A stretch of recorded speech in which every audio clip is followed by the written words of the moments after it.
Okay, everyone, welcome back to week 6.5. So this is an extension of last weekend's video or update on the mock progression. So basically, this is going to be a blueprint video. This is going to be a design video in which we are going to focus on the overall design. So right in front of me, right here, I have a detailed sketch of what the new design is going to be, what it is going to look like. This is not the overall mock. This is just the first story. Next weekend, I am going to kind of focus on and hint at what aspects the first story, or at least the ground level, is going to have, but there's no predicting what it's going to completely look like until the first story is done, which is the basement level, right? So without ado, let's get into it now. So just as a reminder, everyone, this modification to this mock is purely just to save pieces. I bit off a lot more than I can chew, I would say, when designing this mock. So I had to kind of scale it back because I'd much rather have a much more detail-oriented mock than have a giant one that skims on details, because those mocks just annoy me. That is not the quality of mocks we're making in this channel. We are going to make good, sophisticated, and complexly detailed models. So here's the main sketch, as you can see. So I'm going to zoom in on, or at least focus on portions that need to be.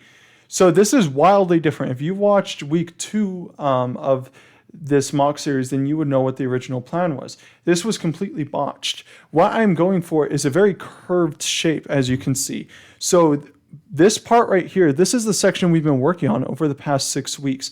This section is the original other half. I basically sliced it down the middle and only incorporated basically the sewer, the little buildings, or basically dead space that we're going to have right here, the parking garage, and the main road / highway, which leads up to the first floor right here. So basically, I kept the main details in the works, okay? But the overall design has changed a whole lot. Nothing has changed in this section at all. It's mainly been the overall look of the model, what it's going to look like as a whole. This is the section that's changed.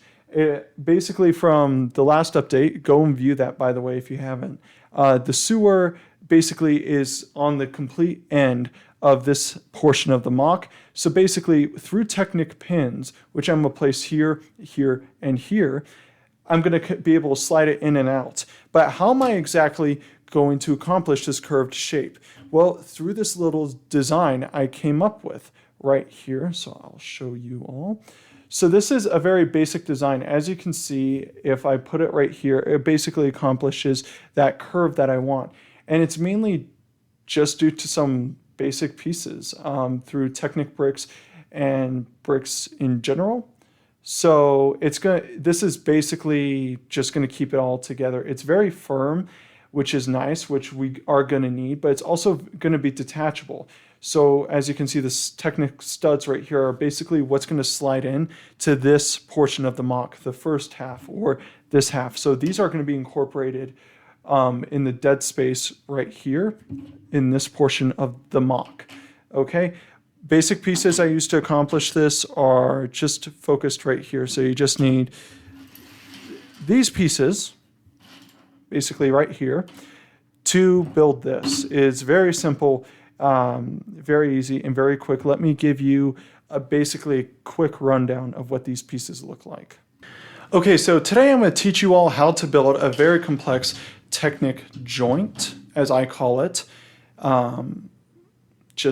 It's basically a joint. It keeps the two separate sides of a model together, but also gives a unique curvature feature to it. So I call these pieces Technic hinges. I know that's not the correct term, but it's just the term I use because I think it fits. It's a very technical piece, but it's used to create basically mocks with a lot of style to it. It's basically meant to create shapes that aren't square, right?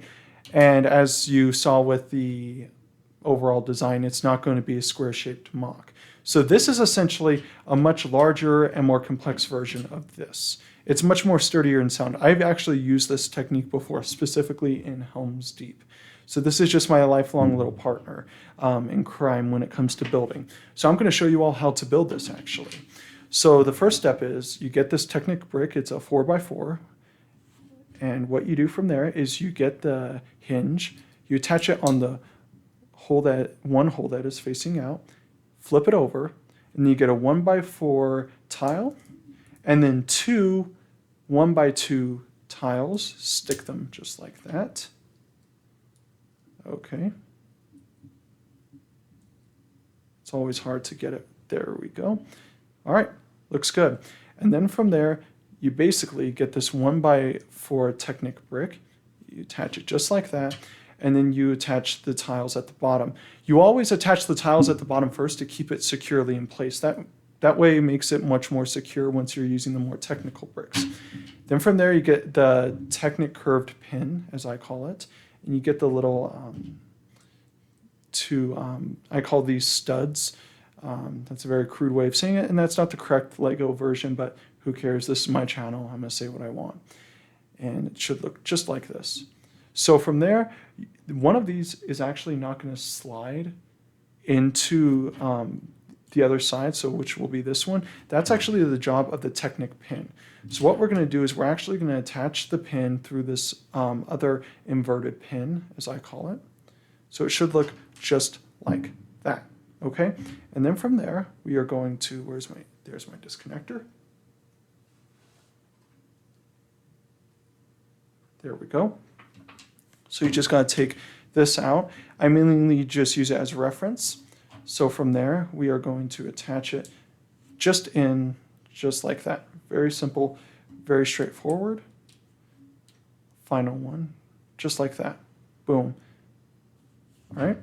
Then we're going to slide the Technic pin in through the last hole.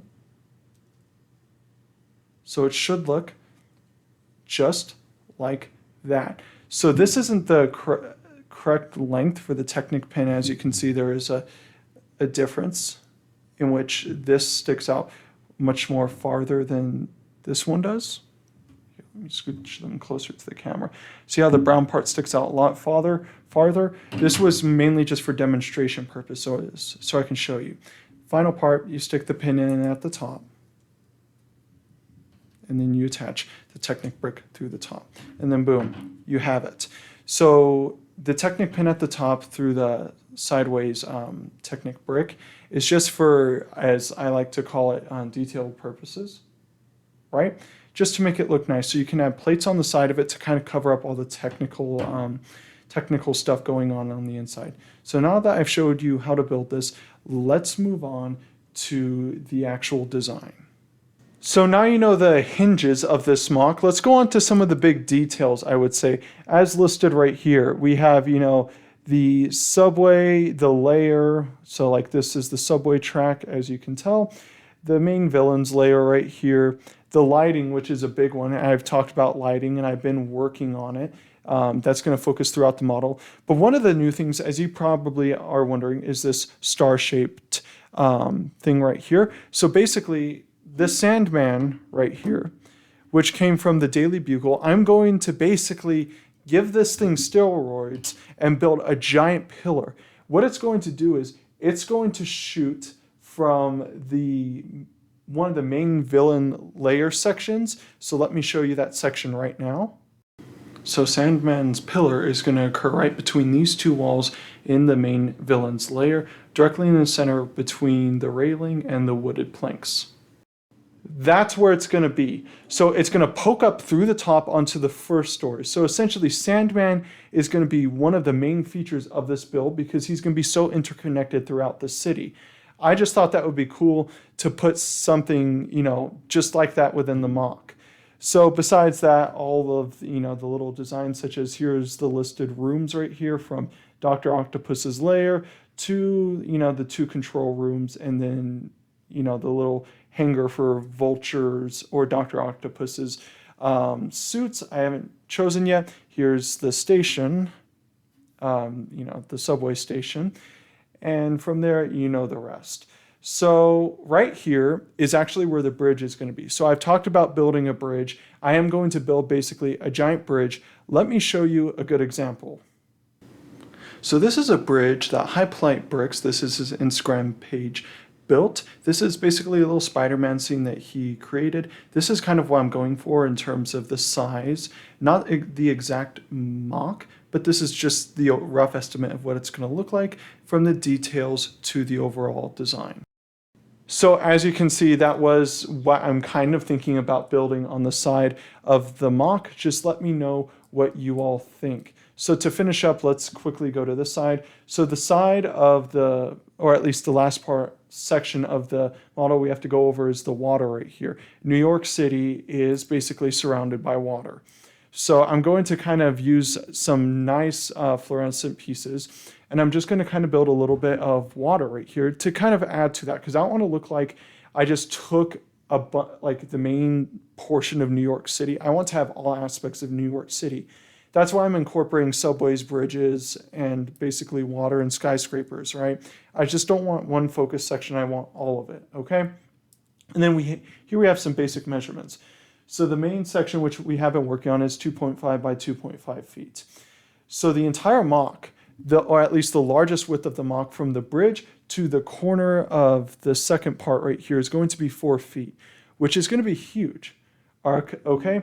So basically, here's the measurements. It's going to be 2 feet, 2 feet by 4.5 feet. And then this section is going to be 2.5 feet right here.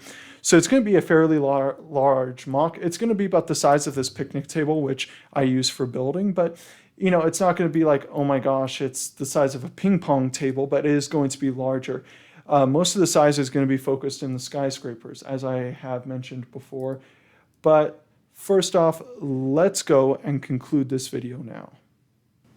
So everyone, what did you think? Are you impressed with the design of this mock? Do I need to change anything? Let me know, because I do listen to what you have to say. If you have any suggestions or you do not like the design of this model at all, just let me know. Like I said before, this is purely just to save pieces, so please leave your thoughts. But thank you for spending your time to watch this video. Please like, share, and subscribe. And as always, keep on building.